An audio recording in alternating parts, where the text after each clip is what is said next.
I'm going to go ahead and start, and then when I begin speaking, we'll be good to go, okay? Sure.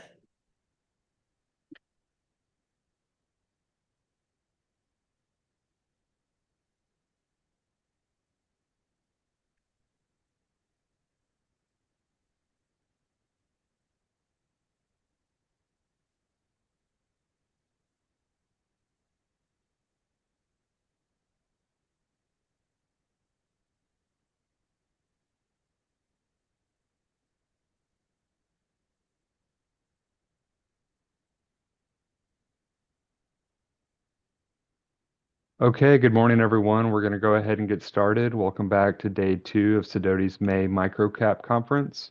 My name is Daniel Harriman. I'm an analyst here at Sidoti, and this morning we're going to hear from HydroGraph Clean Power. With us today, we have the company's president and CEO, Kirsten Brewer. We're going to give her about 20 minutes to go through the presentation, after which time I'm going to open it up for Q&A. If you do have any questions at any time during the presentation, please feel free to type those into the Q&A box, and time permitting, we will get to as many as we can. But please join me in welcoming Kirsten and HydroGraph Clean Power. And with that, Kirsten, I'll hand it over to you. Thank you so much for being here. Thank you. And thank you so much for having me. So welcome, everyone. We're, of course, going to be talking about the production of graphene, a two-dimensional material, of which we have a very unique technology for. So as most of you know, graphene, a nanomaterial, is made of pure carbon atoms. It is just one atomic layer of carbon atoms. You can imagine graphite is billions and billions of these layers stacked. And that is really why, for example, your graphite pencil slides across a piece of paper. So it is a super material, and I believe that it's going to usher in an age of nanotechnology, which is going to touch virtually every known industry. The reason for that is carbon is very versatile, as most of our natural world is comprised of carbon. That means graphene can be used for almost anything that you think of, whether it's internally in a drug delivery system, in concrete, plastics, semiconductor manufacturing, really almost anything that you can imagine, graphene can positively improve the performance of. And so what HydroGraph does specifically is we provably produce the highest quality graphene in the industry at the greatest cost efficiency. And we do this via a patented explosion synthesis process where, really as it sounds, we explode hydrocarbon gases, which gives us, again, the highest purity and most powerful graphene in the industry. So you can see this is a CAD rendition of our reactor. Effectively, we have these carbon steel chambers. So we have four chambers that are each 70 liters. And really what we do is we pump in acetylene and oxygen. Acetylene you would know as a welding gas. So it's very volatile. You can imagine it's bringing a lot of energy with it into the potential reaction. We pump in acetylene and oxygen. The gases mix in the chamber. We have electrodes at the top and bottom. They fire in synchrony. It destabilizes the molecules. We create a bomb. The temperature shoots up to 2500 Kelvin, effectively the temperature of a cold star. The molecules rip apart, and all of the carbon that was in the gas gets crystallized into pristine graphene. And then we have an exhaust of syngas, as the oxygen and hydrogen, of course, have to go somewhere. That is not a greenhouse gas. It is a commodity gas, and at scale, we would have an offtake agreement for it. And so the company was founded in 2017. We have roughly 16 employees. We have a number of patents. Of course, everything in this process is fully patented. And we have a number of patents that are pending, not only on further improvements to the reactor, but different applications of graphene. And then we have what we say are 11 graphene products. So we have our flagship material, which we call FGA1. And then we have a variety of different graphene types that we call graphene derivatives or reactive graphene with a higher price tag. And these come with a post-processing condition. And so to go into the economics of this, and I guess to start off with, this is at commercial scale. This reactor has been producing graphene for roughly 2 years in Kansas. We are going to be migrating production now to Texas, which we have recently announced. We are also speaking with now over 60 customers. Some of these are very active. I would say probably just less than 20 we are in constant communication with, and we really strongly collaborate with our team of scientists. This one reactor can produce 10 metric tons per year. So we have this reactor. We're now building additional reactors, of course, and the production facility in Texas is planned to have the capacity just at the first scale for hundreds of tons, with the intent that that's going to be able to expand to thousands of tons. So to kind of dive in to the customer interest, we have between 5 and 7 customers, or even between 5 and 8 customers that at full commercial scale would be looking for an excess of 1,000 metric tons of graphene annually. I would say the average customer is looking for closer to tens of tons or hundreds of tons annually. And it goes without saying, at any scale, this is going to be a general or a gradual ramp up to that level. So part of our pitch is really the scalability. So we can produce these reactors in a matter of 2 to 3 months. We can, of course, produce them concurrently. So if we get a large order and we need 50, we will have an engineering firm help us with procurement. Assembly will do everything sensitive or containing a trade secret in-house. And of course, then we would be able and ready to scale. Really, the best part of the story is the economic profile. So these reactors, the one that you're looking at, is less than roughly $500,000 US. Like I mentioned, the production output is 10 metric tons annually. Our starting price for graphene is in the hundreds of thousands of dollars per ton, and it goes all the way up to just shy of $1 million per ton. And again, that depends on if we're going to positively improve the graphene by adding chemical groups, different functionalities. So there is a big range really in what we're charging, and we are at a very, very healthy margin for this production process. To go a little bit more fully into graphene, I'm sure this is not new material for most people that are viewing. It is really, again, the strongest and most conductive material ever discovered. And you're really only going to use a small amount of graphene to fundamentally alter material properties in various applications. So again, it's stronger than steel, it's more conductive than copper, it's harder than a diamond. These are very strong statements, or really superlative statements, and I always want to caution investors and the general public that these are theoretical limits. So every day that we engage in graphene and graphene related research, we come closer to these theoretical maximums, but this is of course heavily dependent on the purity of the graphene, how high quality is it? And then of course, are you processing it in the right way? And then ultimately, what is the real goal or the outcome that you're aiming to achieve? And it's dependent on the material that it's positively improving. A little bit about HydroGraph's executive team. Myself, president and CEO. I have a master's in material science and engineering, and I was effectively the first employee. So I joined in the beginning of 2020 when there wasn't really an operational company, created our first strategies, built the first team. And I'll also point out a couple others, notably Stephen Corkill, who's our VP operations. He has designed and built all of our Hyperion reactors to date.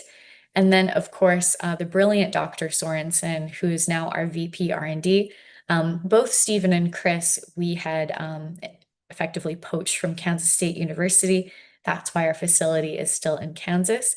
But Dr. Sorensen was actually not looking to produce graphene. He was a physics professor at K-State. He was studying gelation, and so he was exploding different hydrocarbon gases. One of the experiments, I guess, didn't go as expected, and he put that black powder that was the result of the experiment under a scanning electron microscope and realized, this was back in 2014, that he had made pristine graphene. So I think most of the best things in science are kind of serendipitous, and that's certainly how we arrived at this production process. I always want to point out this is a very important slide to understand our story, because sometimes investors are wondering, why isn't the market larger? Why aren't you selling a huge amount of graphene? I think those are all very, very valid questions. So while this was dated back at 2017, this Journal of Advanced Materials, they did an analysis on 60 companies claiming to produce graphene. And what they found when they did an analysis of those materials is that there's almost no high quality graphene in the market as defined by the ISO, that no company produces over 50% graphene content, with the majority producing less than 10%.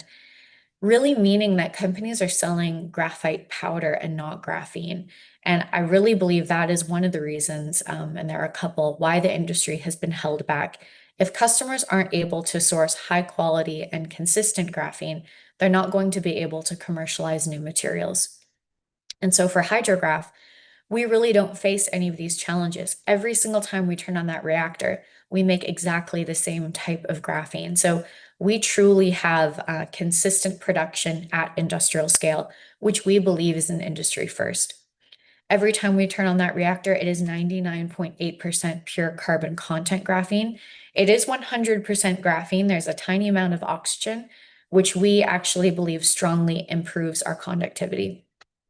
And then we have been tested as pure by numerous labs and verified by the Graphene Council. Feel free, if you're curious, to look at their website. It's called thegraphenecouncil.org, and there's a ton of information on graphene, different graphene companies, and also investor analysis. And so an investment thesis for HydroGraph is quite simple. We provably have the highest purity. We also release more data than any other company in the industry. We have consistent quality. Again, we're completely synthetic, so that is something that really is our strong suit. We have a fully green footprint as we don't really require any energy to start the reaction and there's no waste. We have global reach as graphene can positively improve virtually every known industry and a very strong economic profile. We're operating, to be conservative, I would say 70% margins. And all of that considered, we have significant valuation upside.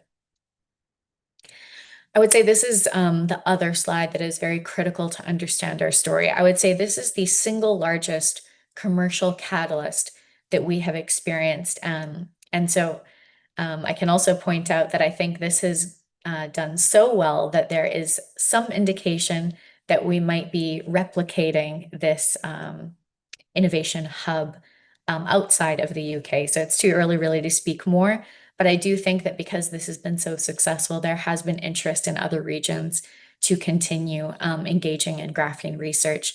But really, we joined in the beginning of 2024. And that was roughly the same time as we had a change in management that put me in as CEO.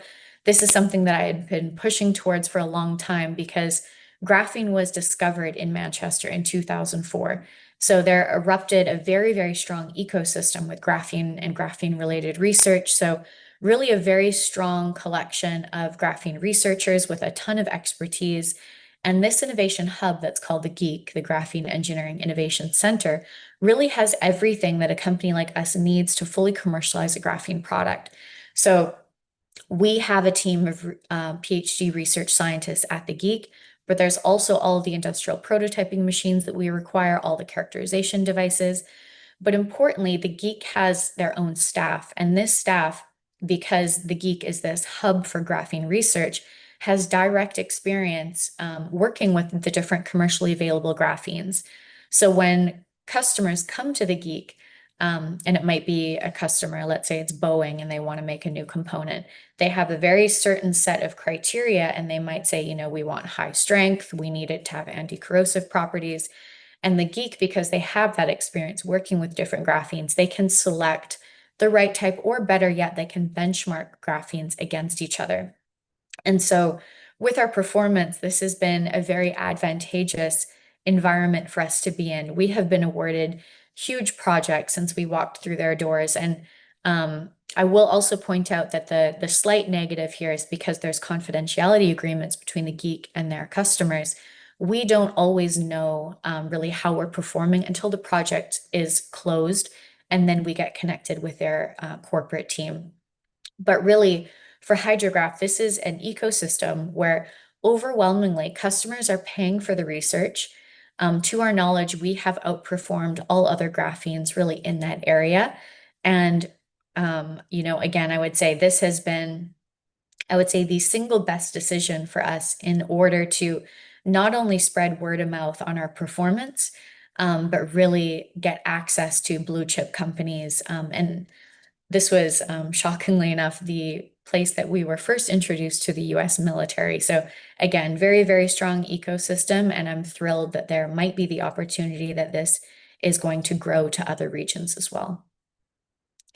To kind of dive into the markets, so really, because graphene is so versatile, we can do almost anything. And being a small company with limited budgets, we naturally have to focus on generating near-term revenue really as soon as we possibly can. With all that in mind, I am heavily focused on composites and coatings. And the reason for this is we want to reduce really any barriers to entry, any regulations that are going to prevent us from really reducing the timeline on what is an average 18-month development cycle. And so composites and coatings, this might be nylon fibers, this might be industrial plastic packaging, which is again, not that sexy, but huge, huge volumes. And it's something that customers have a huge amount of interest in. As we can lightweight their shipments, they can continue to recycle the same components over and over. And there's a number of other functionalities that we can kind of add on, often at cost break even to the customer. Coatings, this is huge because then we can really exploit graphene's more novel traits. To use the anti-corrosive or anti-fouling properties as an example, our current products are very, very toxic for the environment, and it's extremely expensive to really renew these coatings on marine ships. And so our solution not only can reduce our reliance on these other toxic additives, but we can drastically extend the life cycle of these coatings, which of course comes with tremendous economic benefit to not only HydroGraph, but to the customer. Lubricants, very, very interested. We have fantastic data, and we actually have a bespoke graphene that only we are able to produce here. But because this involves engine testing and really long life cycle testing, this is something that we're going to start to tackle once we have revenue. Or I always caution the right partner. With the right partner, of course, we can move more quickly. Cement and concrete is going to be very similar. We are still economically viable here, which is I would say a big benefit when we're a relatively expensive material. And so anyone interested can read some more data that we have released in conjunction with Arizona State University. But just like with lubricants, this is something that does take more time. There are regulations, of course, around any structural or load-bearing component. So this will be something that we'll look at in time. And energy storage, I want to put as a very, very close third. Extremely interested in this area. We have fantastic results, but really the minimum development cycle for that first stage for a battery is 9 months. To compare that with composites and coatings, it can often be 2 to 3 months if you really keep it very tight. So it does extend that first cycle, and we want to keep that as tight as possible right now. And so to kind of make all this make sense and really how this happens is basically all of the work, all the research happens in the UK at the Geek.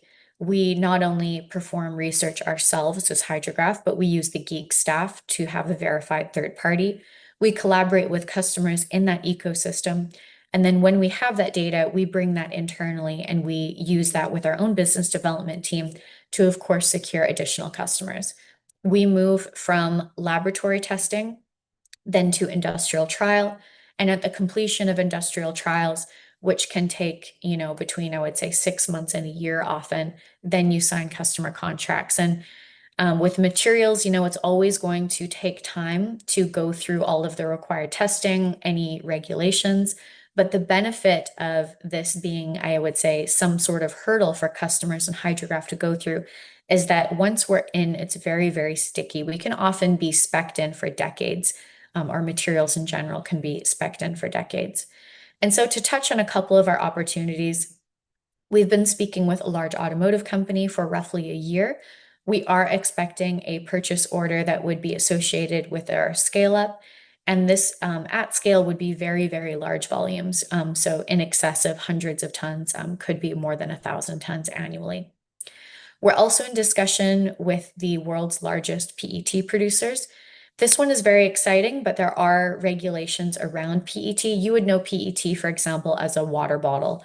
Most PET applications are food contact, thus it requires FDA approval.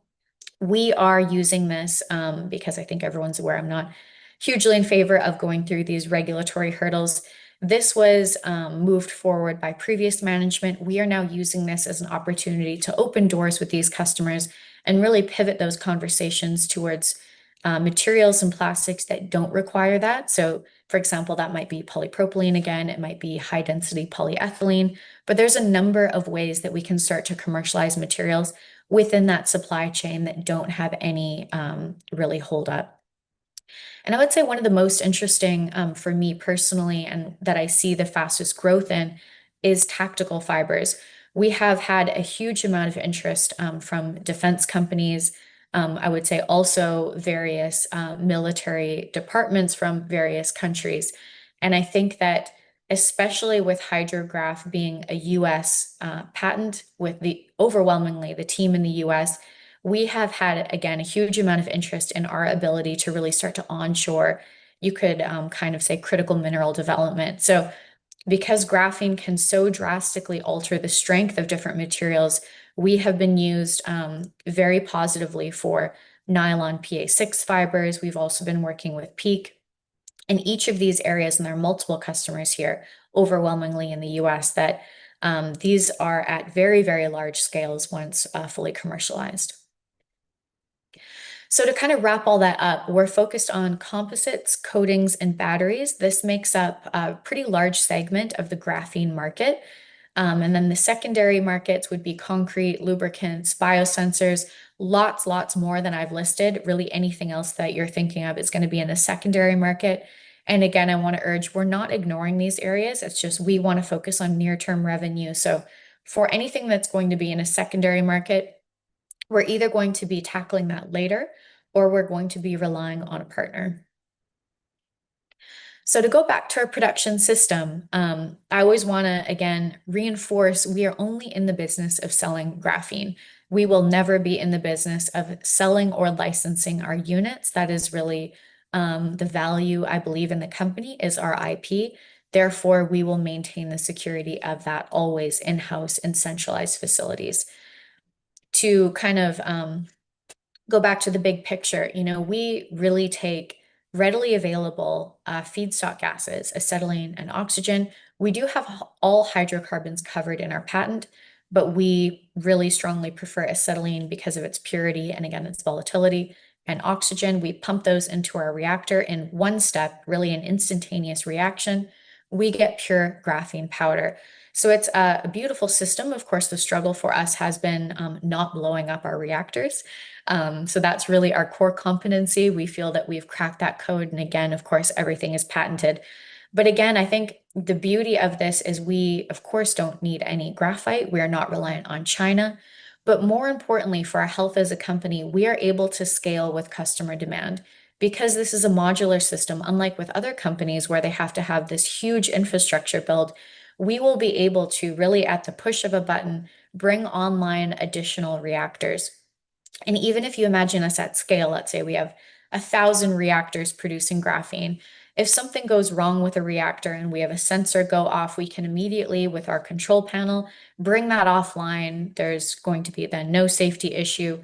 And then, we can more accurately monitor the safety, of course, of our process, but also the scalability. So to go into more of the ESG component, because graphene can positively impact the mechanical properties of materials, less of that material may be used to reach the same performance target. So if you can add, 0.02% to concrete and you can make it 20% stronger, you could use 20% less concrete. And that reduction in concrete is going to come at a carbon emission benefit, of course. And if you think of concrete, it's a massive carbon emitter. And so if you look to the right, you have our energy demand for producing graphene, and we are clocking in at 2.7 megajoules per kilogram produced with our detonation synthesis. Most of the graphene in the market overwhelmingly is going to be produced with chemical exfoliation. That is going to be your nano explorers of the world. Black Swan is another. And then I would say the closest competitors to us would be the synthetic producers, and that would be microwave plasma. That would be your GMGs, Lividian, Lighten. And so, of course, that comes at just because microwave plasma is a very energy intensive process. a significant energy demand. And then with HydroGraph, just to again reinforce, we don't use any chemicals or solutions. We have minimal energy consumption because it's exothermic, and we have no greenhouse gas emissions. On our scalability, again, I want to make a point that we are the first to produce identical batches at industrial scale. I know that doesn't sound like a strong comment, but if you really dive into the industry, it's exceptionally uncommon. And so we're very proud of this fact, and we do believe that is going to strongly improve our scalability and our ability to commercialize various materials. We will, as mentioned, employ a centralized production model. We do believe that we have negotiated pipeline access for acetylene, which we're very excited about. Acetylene is extremely expensive and difficult, also difficult regarding regulations to store and transport when it's not connected to the source. So we want to move away from that system. We want to move away from bulk packs or really any cylinders. And of course, we want to be as close to the acetylene source as possible. We will then just replicate this model worldwide, likely have a facility in Europe, in Asia, etc. And as we grow, we will expand our capabilities to include formulation and master batching and really just make it easier for customers to use our graphene. I think I'm running short on time, so again, everything is patented. You can view these online. Our history, I think I touched on most of this, discovered in 2014, patent issued 2016, listed publicly in December of 2021. And we had a change in management that put me in as CEO roughly 1 year ago. And really to wind down here, we have 266 million shares outstanding. We have a number of warrants, overwhelmingly that are all in the money. The dollar value on this is likely above $7 million in US dollars. And I would also point out here that we would like to uplist on NASDAQ. The target would be by the end of the year. I can imagine it might bleed into the beginning of 2026, but that is certainly one of our targets. Perfect. Kirsten, thank you so much for sharing that presentation with us. We've just got a couple minutes left, but I'm going to hit on a few questions that came in, some of which have to do with you and I discussed earlier. But Mhm. can you just kind of clarify for us that, you know, some people may look at graphene and think that it's in a commodity market, but it's actually not. Can you talk to us a little bit about the growth prospects within graphene? And then along the same lines, maybe touch on any interest in this new administration with, you know, the onshore critical mineral development that you're able to provide and lessen the imports coming in from China. Sure, both great questions. So for one on graphene, it is not graphite. It is not a commodity. It is really a technology. And with any material, as I mentioned, you need to create a data set to really prove to the customer to use it. But to dive into graphene specifically, no two graphenes are alike. So we are very differentiated within the space. There's no one in the industry that can produce anything like what we have. And we believe that's really a very strong strength that we have. And so we've also been told, through the geek channels that we have the most graphene-like graphene that the market has seen. I could go into the technical aspects, but I think that there's probably likely other videos online that have that explained. To dive into the current administration and their goals, I think that all things considered, this is really perfect timing for a company like HydroGraph because while graphene is not exactly a mineral, it can reduce our dependence on rare earth minerals, rare earth metals, and because it can so greatly impact the performance, you could add a very, very tiny amount of graphene and drastically improve, for example, the conductivity of copper or improve the effects of lithium or silicon. And I just think that all of these things considered, this is now a foreign company, a Canadian company that wishes to fully move to the US. And we have the ability with synthetic production to produce unlimited amounts of a material that can very, very positively benefit the US government, US defense companies, and really everything in that ecosystem. And I think that, I will say there has been a huge amount of interest in that regard, not only from companies, but I also believe from the government. And again, it's great timing, I think, for a technology and a company like this, especially with our goals in mind. Perfect. Well, we're up on time right now, and I'm sorry we had quite a few questions that came in and we weren't able to get to all of them. But Mhm. Kirsten, thank you so much for being here and your willingness to kind of give us an overview of HydroGraph and where you're going to be headed. For those of you in the audience, thank you so much for your participation and your questions. I tried to combine as many as I could with the one main question. But again, Kirsten, thank you so much for being here. And on behalf of everybody at Sidoti, we really appreciate your presentation and wish you best of luck in the future. Thank you.